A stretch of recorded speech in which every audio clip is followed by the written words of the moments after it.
In the name of the Father, and of the Son, and of the Holy Spirit. Amen. In this talk, my dear brothers, I want to bring together three aspects of what we have been reflecting about so far, and I hope to be able to tie them up together. The first of the three aspects is this, that this retreat is about me and no one else. It is not about a member of my community. It is not about my superior, my provincial. It is not about the people I work with. It is about me.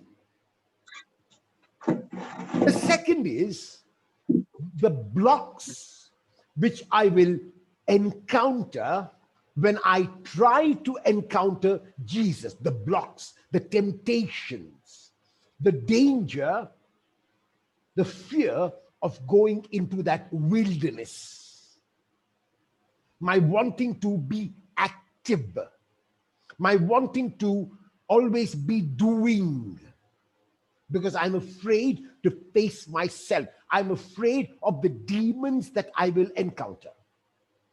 So the blocks. And the third is the effect and the result or the consequence of my encountering Jesus.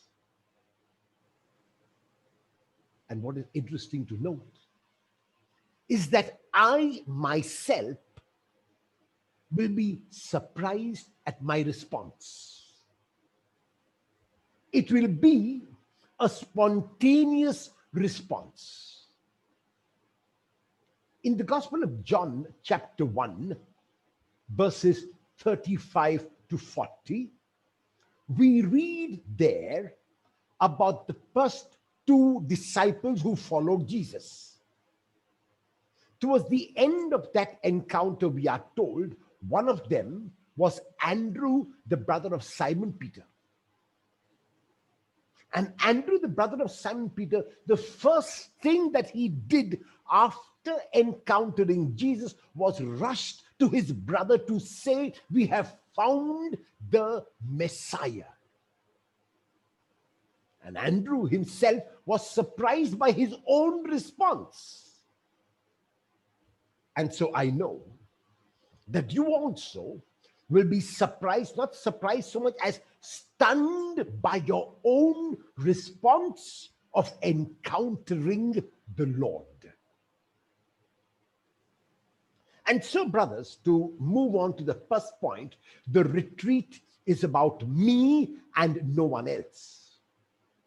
I want to take you through the story of Zacchaeus' encounter with Jesus, Luke chapter 19, verses 1 to 10. Luke chapter 19, verses 1 to 10.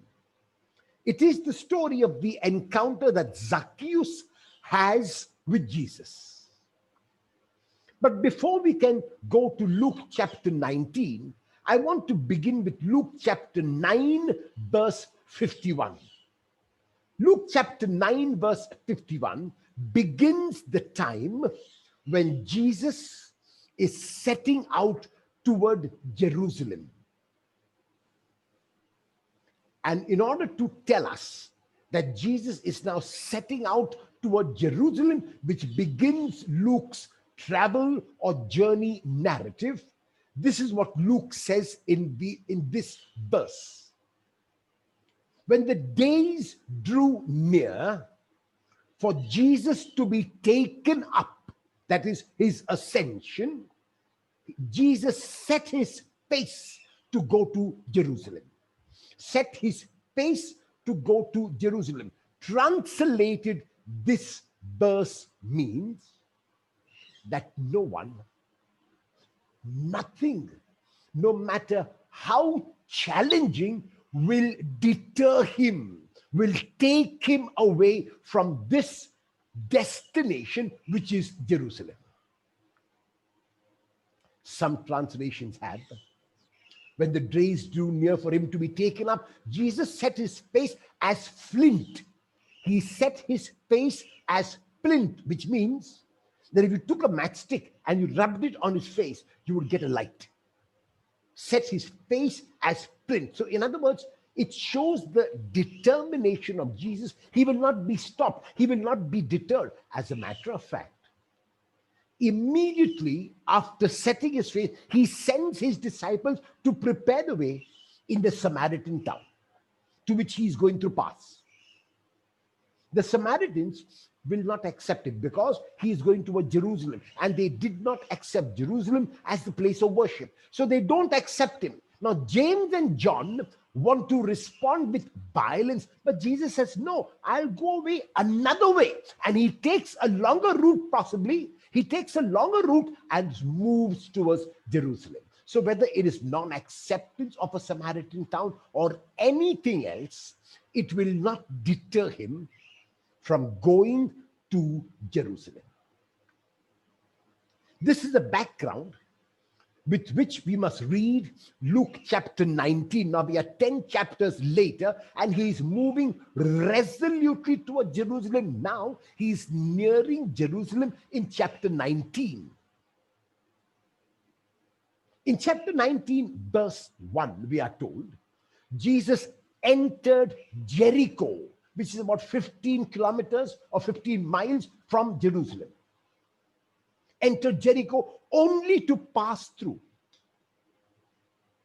So his reason for entering Jericho is because Jericho was on the way to Jerusalem. There is no other intention that he has. And even as Jesus enters Jericho, we are introduced to another character.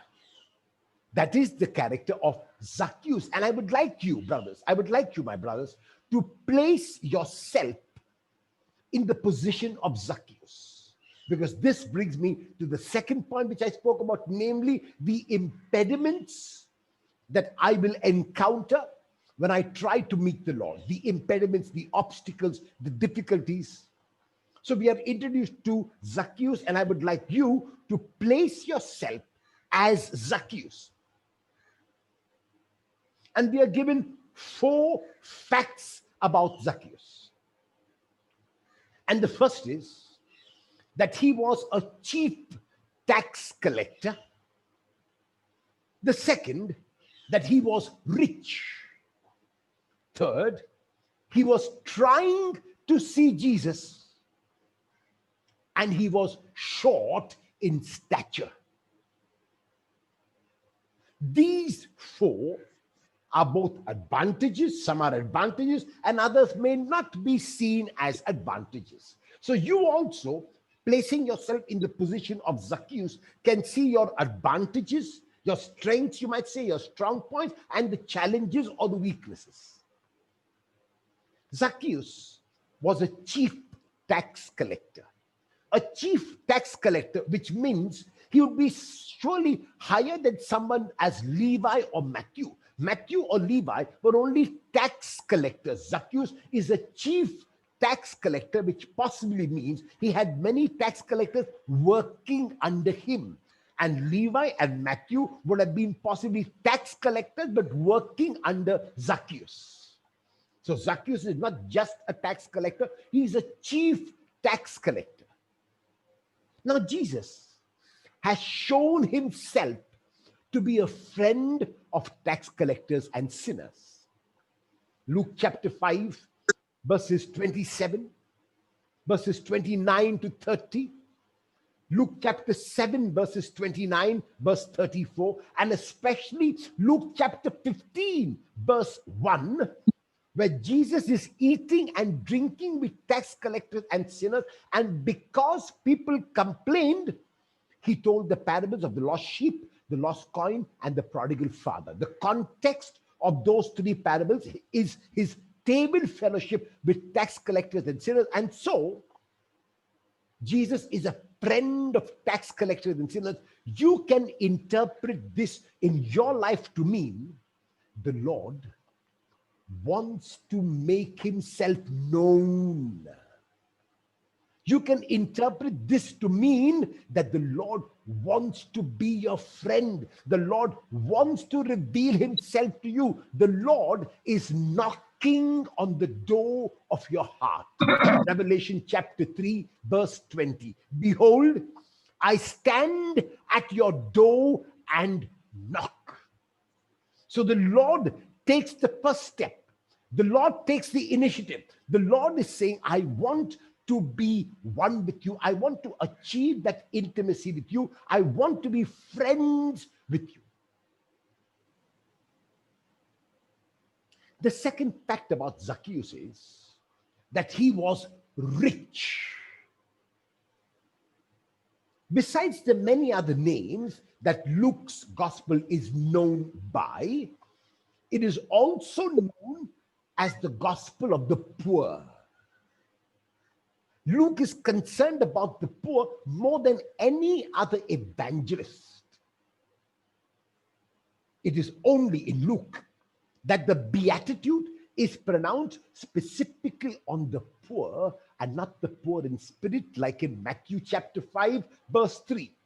When we see Luke chapter 6, verse 20 and 24, blessed are you poor and woe to you rich. There are no woes to the rich in the Gospel of Matthew, but in Luke there is a beatitude to the poor, 6:20, blessed are you poor, and a woe to the rich, woe to you rich, Luke 6:24. It is only in the Gospel of Luke exclusively that we find the parable of the rich fool who said to himself that because he's got so many crops, he's going to build bigger barns and bigger barns and bigger barns. And because he had forgotten God, that's why he's called a fool. And God says to him, you fool, tonight you are required to come to me. Proverbs tells us that the fool says in his or her heart that there is no God. In Luke's gospel alone, do we find the parable of Dives and Lazarus, or the rich man and Lazarus? And notice, it is the only parable which Jesus told in which a character is named. There is no other character, there's no other parable which Jesus told in which he names a character. But Luke chapter 16, verses 19 to 31, the rich man and Lazarus, see, the rich man is not named, but the poor man, Lazarus, is named. And this is the only parable in which the character is given a name. And in Luke, like also in Matthew and Mark, we have the situation and the incident, the scene of the rich man. In Luke, it is the rich ruler who comes to Jesus with the question of eternal life, and Jesus invites him to go and sell his riches. And the man cannot do that because he's too attached to them. So while Jesus wants to make himself known, while Zacchaeus is a tax collector and Jesus can be his friend, the question is, the second point, will his riches come in the way of him encountering Jesus? In your own life, my brothers, you can interpret the riches as your pride. SJ has sometimes been translated as subjanta. Know everything. There is nothing that anyone can tell us. We have done all the courses, we have given all the seminars, we have attended all the retreats, and we have given all the retreats. We have written books, and we have read books, and we have doctorates, and we have postdoctorates, and so on. So who can tell us what? Our pride is the great danger.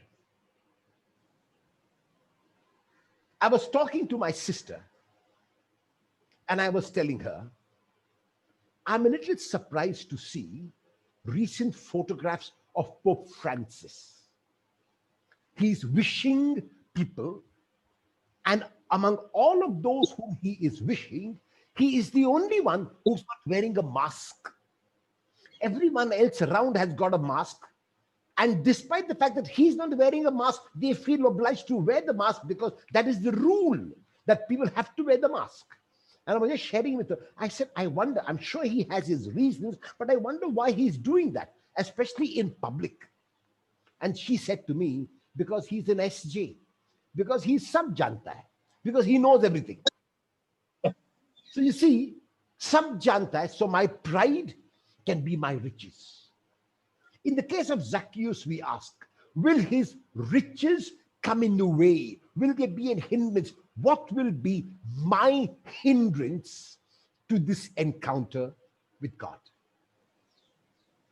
The third, we are told, he was trying to see Jesus.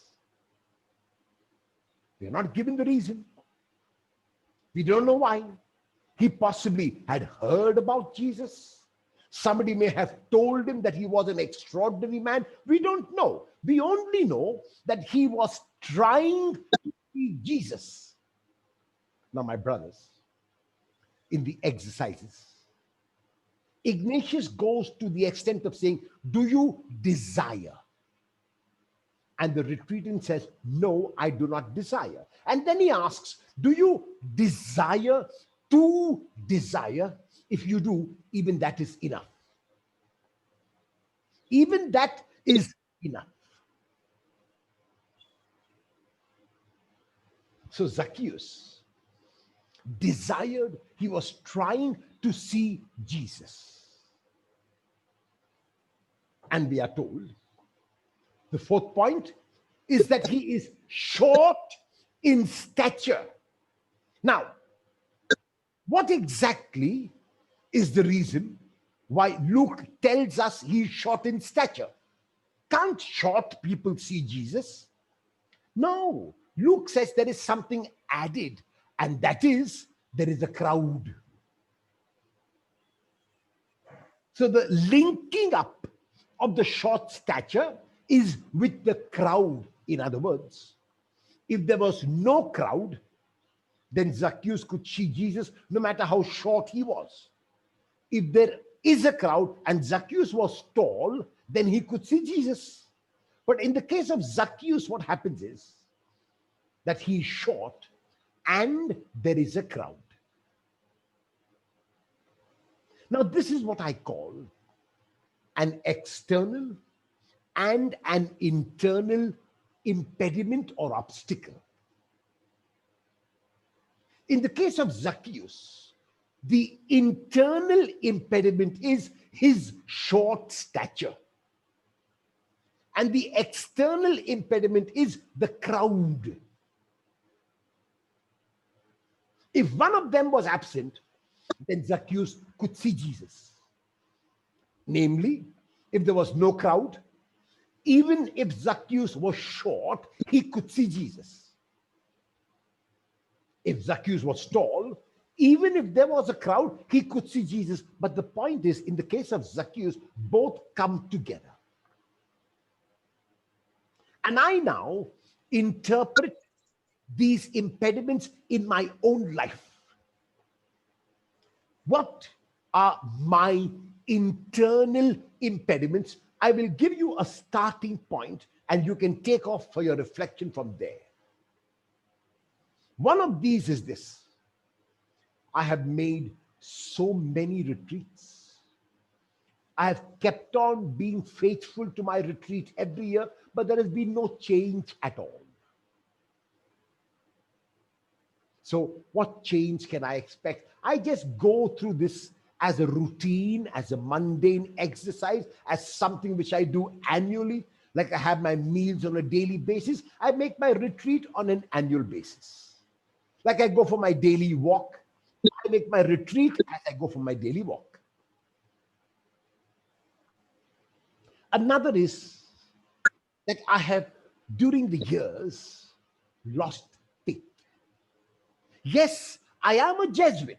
Yes, I am a priest. Yes, I have taken my final vows. Yes, all those things are true, but I have lost faith. I've lost that enthusiasm, that first love which I had, I have lost it.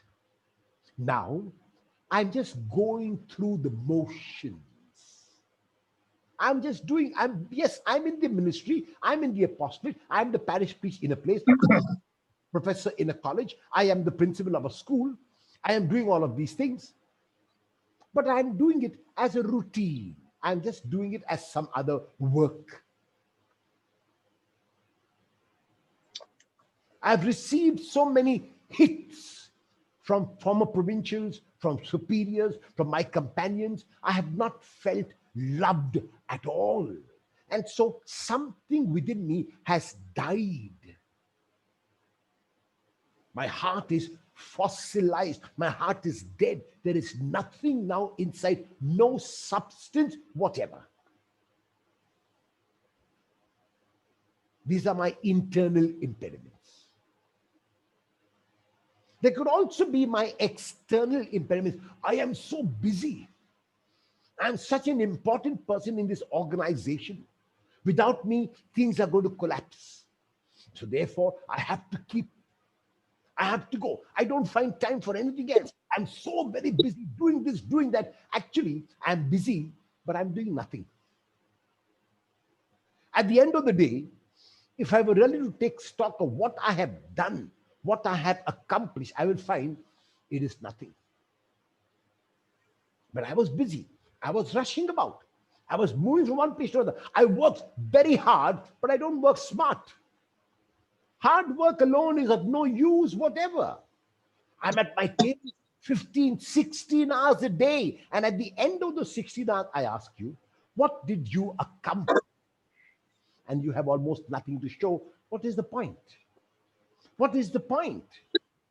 So my external impediments are my busyness, my self-importance, my own pride, my own ego, thinking that they cannot manage without me.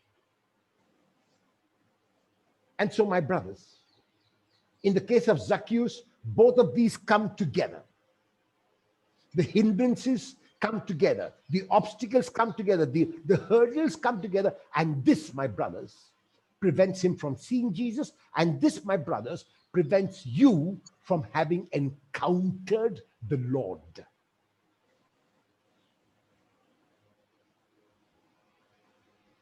Now, what Zacchaeus could have done, because there are these hindrances, because there are these obstacles, and because he possibly knows that the crowd is going to follow Jesus wherever he goes. He can see it from the crowd. He also knows he is going to continue to be short no matter what the crowd is. He's not going to become tall overnight or within a few moments. So he could have said, I am going to go away. I'll come tomorrow. You notice, Luke is the evangelist who uses the word today more often than any other gospel. As a matter of fact, Luke uses today about 20 times in his gospel, and all the other gospels use it as many times as Luke. Because for Luke, there is no tomorrow. Semeron is a very, very, very important word in Luke. And notice, Luke uses semeron twice in this text. Twice he uses semeron in this text, today. So for Zacchaeus, my friends, there is no later. There is no tomorrow. There is no after. There is only the present moment. And in his desire, Zacchaeus uses, and because his desire is genuine, Zacchaeus is going to persevere. We might remember the persistence of the widow in Luke chapter 18, verses 1 to 8. The Syrophoenician woman in Mark chapter 7, verses 24 to 30. The Canaanite woman in Matthew chapter 15, verses 21 to 28. Persistence, perseverance, chikati. And what is important to note is that because the desire of Zacchaeus is so genuine, is so real, because he really desires to see Jesus. He uses both his mind and his heart. Prayer is not only the use of one part of our being, it is the involvement of the whole person, the composite person. And Zacchaeus realizes this, and that's why he uses his mind and his heart. And let me explain what that means. Since he knows that the crowd is going to follow Jesus, what does Zacchaeus do? He runs ahead. But since he knows he is going to continue to be short, he does not simply run ahead and wait where he knows Jesus is going to come, but he climbs a tree. So the heart, that desire of his heart, makes him run. At the time of Jesus, grown men were never seen running. Grown men were only seen running if it was an emergency. In chapter 20 of the Gospel of John, verses 1 to 10, when Mary Magdalene comes and tells Peter and the beloved disciple, they have taken the Lord out of the tomb and we do not know where they have laid him, Peter and the beloved disciple run because it's an emergency. The prodigal father, when he sees the son a long way off, the prodigal father runs. Because the second reason why a person would run, he's slightly off his mind. The prodigal father is slightly off his mind. That's why he runs. With Zacchaeus, you can say it is both. For Zacchaeus, it is an emergency. And for Zacchaeus, there is no question now of dignity when it comes to the encounter with Jesus. He will put dignity aside.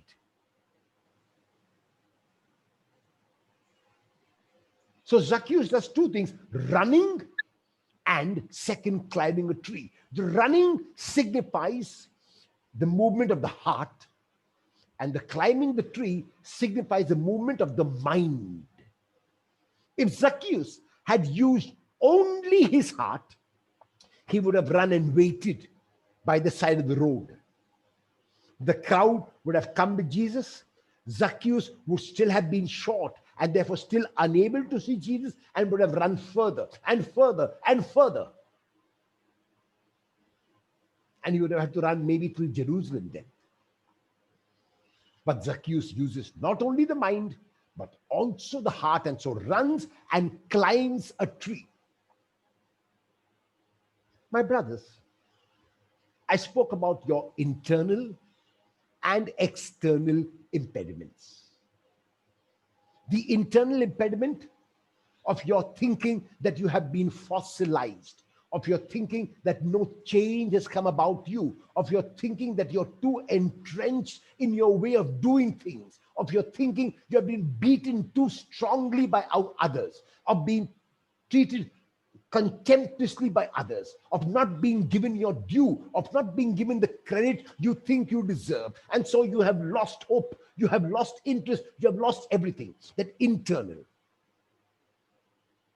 Today is the day when you can overcome that.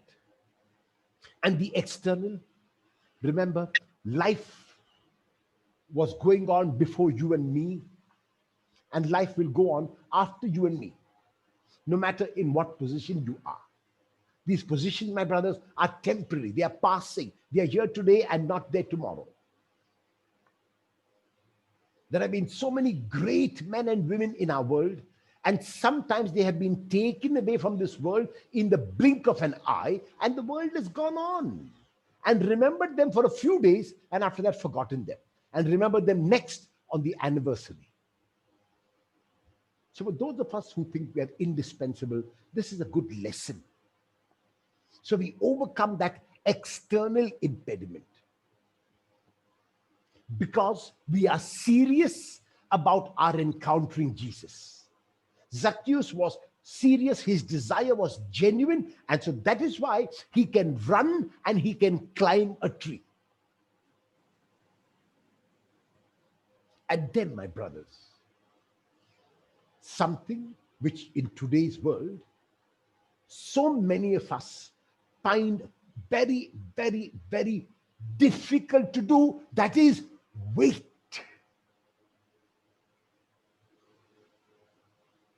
W-A-I-T, wait.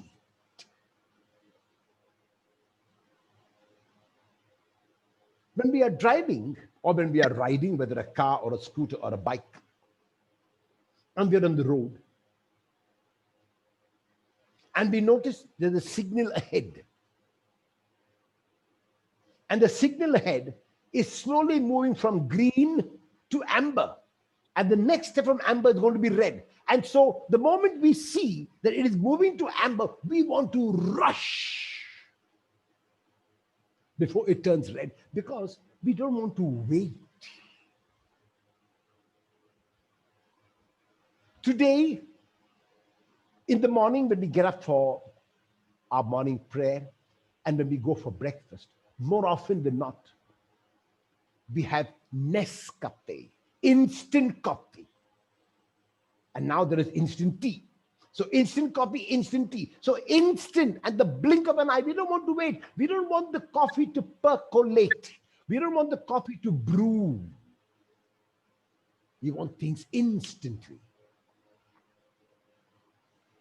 But in the case of Zacchaeus, he has got to wait. In the eschatological discourse, Mark chapter 13, especially the last part, verses 32 to 37, Jesus tells a parable there as he's about to end the eschatological discourse of the owner, of the landlord, going away on a journey and leaving the servants, each one in charge of their own job to do. No one is needed to tell the other. The master has given instructions and everyone knows what is expected of them, and everyone has to do what is expected of them. And why must they do what is expected of them? Because the master will come at an hour when they do not know. No one knows the hour, no one knows the date, no one knows the time when the master will come. But the master's coming is definite. Only when he is coming is not known. And that is why, because it is not definite, my job, my response would be to be ready at every moment. RJ, quote Argis. I simply have to do what I am doing.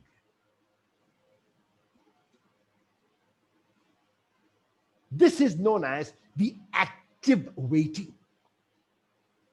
The passive waiting is given to us in another beautiful parable which Jesus tells in Matthew chapter 25, verses 1 to 13. Matthew chapter 25, verses 1 to 13, known as the parable of the 10 virgins. And Matthew lets the mystery out already at the beginning when he tells us about the 10 virgins, and he tells us immediately that the 5 were wise and 5 were foolish. And why were the 5 foolish? Not because they went to sleep.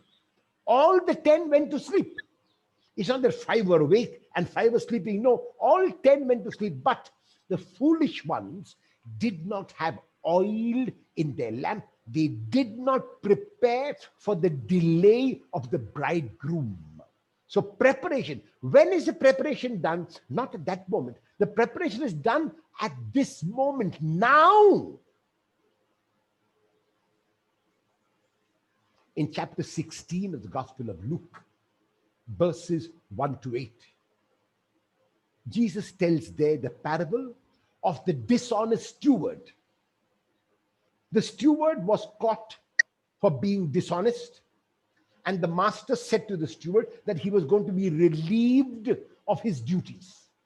He was not going to be his steward any longer. Now notice, this steward was not only dishonest, and that's why some translators call it the shrewd steward. He was also shrewd.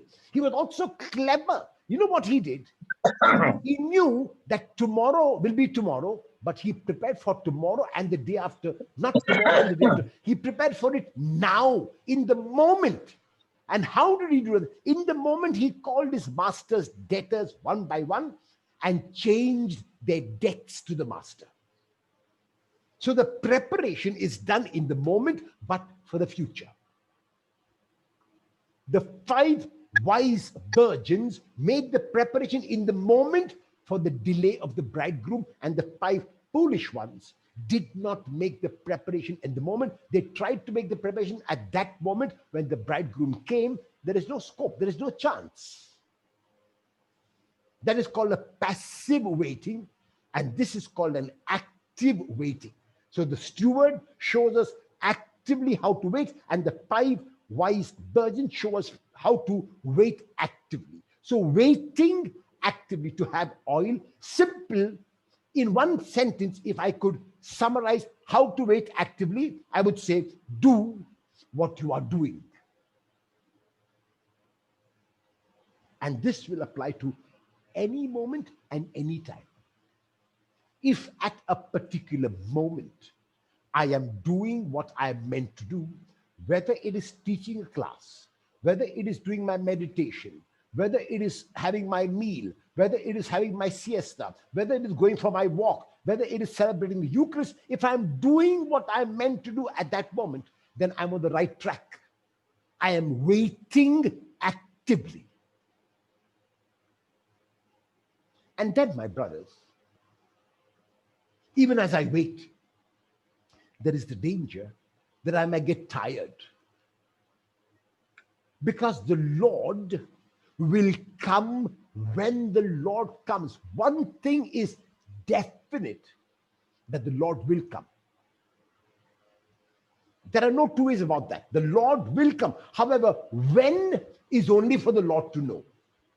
As a matter of fact, in chapter 13 of the Gospel of Mark, Jesus is so very clear there when he says, of that day or hour, no one knows, not the angels, not even the Son, only the Father. Even the Son, Jesus says, does not know. And so my response is to wait and not get tired by waiting. In the poem If, a beautiful poem by Rudyard Kipling, there he says, if I can wait and not get tired of waiting, that's what is important. I don't get tired waiting. I wait actively. And even as I wait, the Lord will come. And when I see the Lord, my brothers, there is the danger that I might want to talk, I might want to converse, I might want to say, I might want to share. In Mark chapter 6, verses 30 to 34, the disciples have returned from mission. Jesus has sent them out on a mission in Mark chapter 6, 7 to 13. And in verse 30, they return from mission. And as soon as they return, they keep on sharing with Jesus. They want to share, they want to tell him, they want to talk, they want to narrate, they want to communicate. And the Lord tells them, come away by yourselves to a lonely place and rest a while.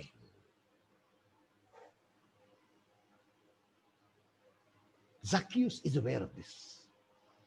First, he does not get tired of waiting.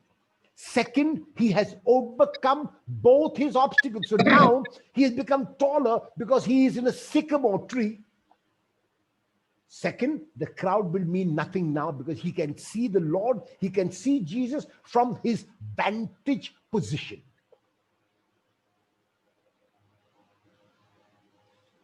And the Lord comes.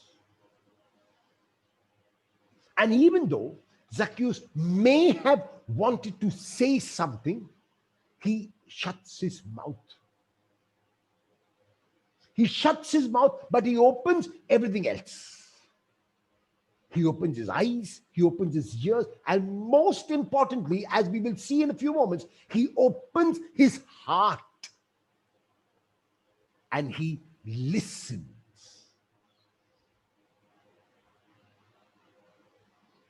In the book, The Little Prince, there is a little prince who comes from outer space. And the little prince is making a journey of the earth. And on this journey, the little prince encounters a number of characters. And one of the characters the little prince encounters is the fox. And in one of their dialogues, the fox says to the little prince, I'm going to tell you a secret. It is a very small secret, and it is this. It is only with the heart that one can see rightly what is essential, is invisible to the eyes. And I change that to this. It is also only with the heart that one can hear rightly. What is essential is inaudible to the ears. And this can apply to every other emotion and feeling. It is only with the heart that we can see, that we can hear, that we can experience, that we can feel, and we can touch.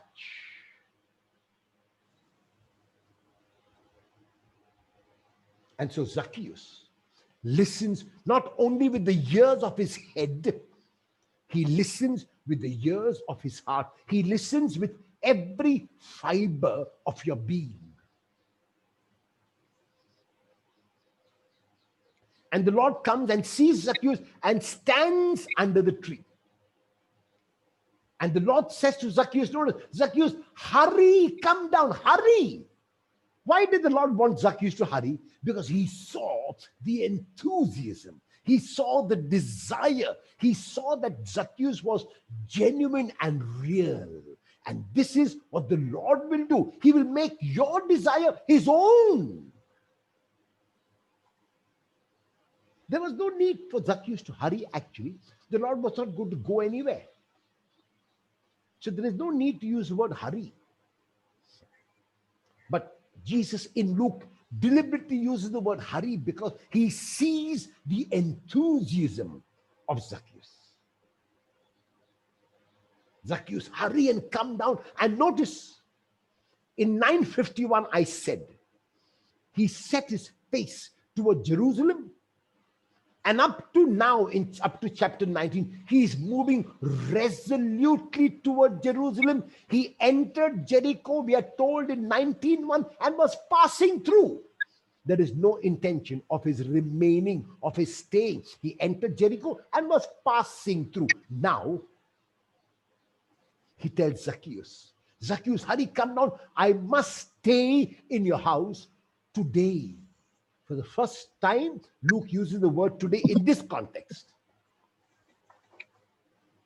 I must stay in your house today. And Zacchaeus, once again, because his first desire was so genuine, hurries. In other words, he obeys the Lord completely.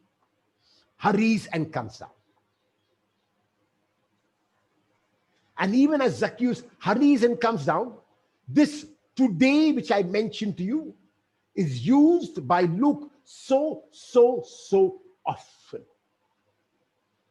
Luke chapter 2, verse 11. Today is born for you a Savior, Christ the Lord. Luke 4:21, Luke 5:26, Luke 12:28, and so many other texts. And here in Luke 19:5, and then later in Luke 19:9, twice in this context. Zacchaeus, hurry, come down. I must stay in your house today. And Zacchaeus hurries and comes down. And there are complaints. Notice Zacchaeus has not even heard those complaints. And it is very, very likely that the complainants were loud. So Zacchaeus possibly heard them. Jesus hears them because Jesus responds to them later. But Zacchaeus, when he hears the complaints, like the Syrophoenician woman, does not let the complaints affect him. Notice Luke is being very ironic when he says, and Zacchaeus came down and stood erect, as if to tell us Zacchaeus is standing on his toes. Why does he say Zacchaeus stood erect? Because he told us earlier on he was short in stature. So now he wants us to see Zacchaeus standing erect. Now he has become tall. Now he has become important. Now he has become someone who Jesus recognized. And if we notice, what was the request that Jesus made? The request was this: Zacchaeus, hurry, come down. I must stay in your house today. If Zacchaeus had listened only with the ears of his head, this is how he would have responded. He would have said, Lord, you're welcome to my home. Lord, my home is your home. Lord, not only you, but your disciples are also welcome. He would even have said, Lord, in your honor, I'm going to give a feast to the whole village. These would have been responses, very, very wonderful and even extraordinary responses, if Zacchaeus had heard with the ears of his head. But because Zacchaeus heard with the ears of his heart, these responses were taken for granted. And he stands erect, and this is what he says: Lord, half my goods I give to the poor. Half, notice, half I give to the poor. And if I have defrauded anyone, and it is very likely that Zacchaeus would have defrauded many people, because this was the tradition among tax collectors, and surely a chief tax collector. If I've defrauded anyone, I will repay them 4 times. Now, count. If he gives half his goods to the poor, and if he's going to pay back 4 times to those who he would have defrauded, and I'm sure there would have been many, what would Zacchaeus have with him? What would remain with Zacchaeus? And you will say almost nothing, and I will say everything. On the practical level, almost nothing would remain with Zacchaeus, because half is given to the poor, and of the other half, 4 times is being repaid to those whom he defrauded. That means practically he would have nothing, but he has everything. Why? Because he has the Lord.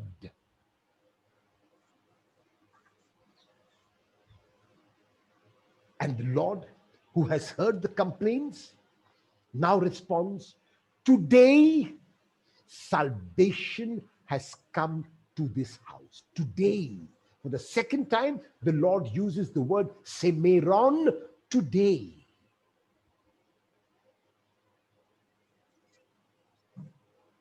And so in a summary form, this is what this encounter of yours, my brothers, can be. The first is the desire to see, meet, and encounter Jesus.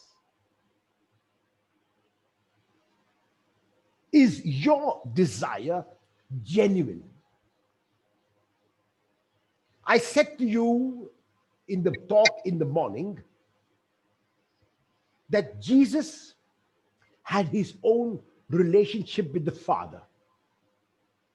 That when Jesus asks the question to his disciples, who do you say I am? Peter answers on behalf of the disciples, you are the Christ. That is Peter's title, the Christ of the Son of the living God, or the Christ of God. But now, who is this Jesus for you?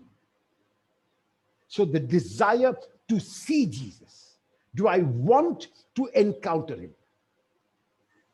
Is my desire as much needed as much as I need the air that I breathe?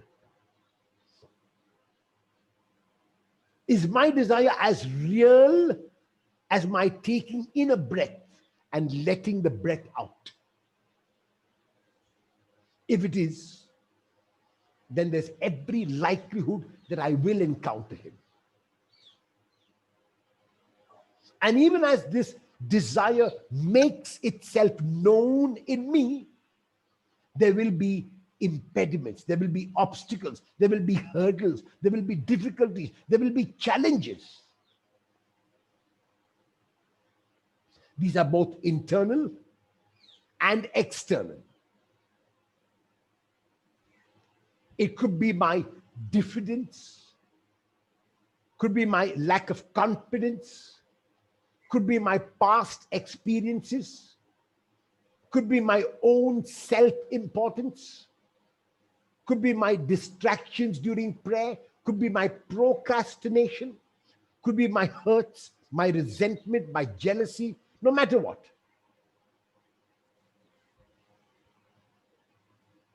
It could be my wanting and my need to keep doing something and to be busy, to keep reading, to keep working. So these impediments will come.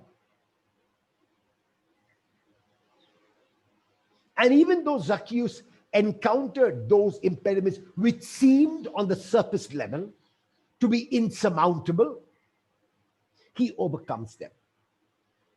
And the overcoming is because of a determination. The overcoming is because his desire was genuine. His desire was real. And that's why, because it was a real desire, he uses his mind and heart. The heart to run and the mind to climb a tree. And so I need to use not only a part of my being, I need to use my entire being, my whole self.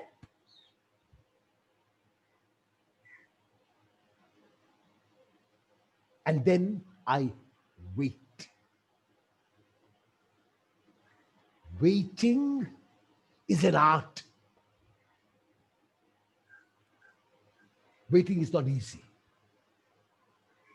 And we sometimes, because we want to hasten things, because we want things to be done in a hurry, because we want the Lord to go according to our timetable, we might tend to give up if the Lord doesn't come when we are expecting the Lord to come.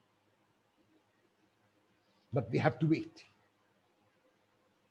And if our waiting is active, then we listen not only with the ears of our head, we also listen with the ears of our hearts.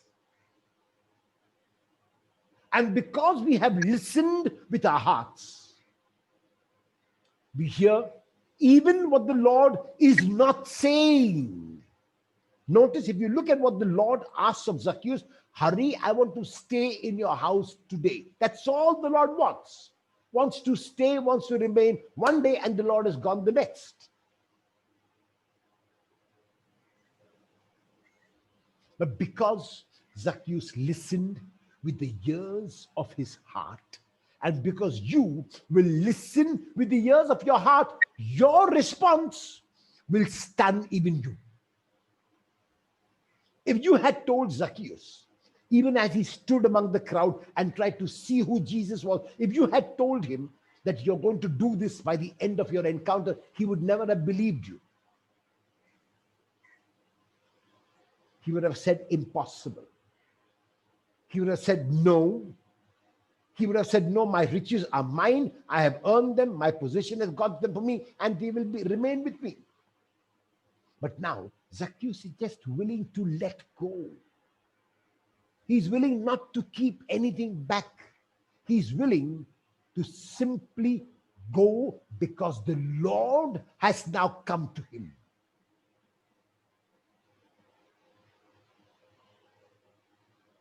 And so, my brothers, once again in a summary form, the 3 points which I mentioned at the beginning of this talk, namely, that the retreat is about me and no one else,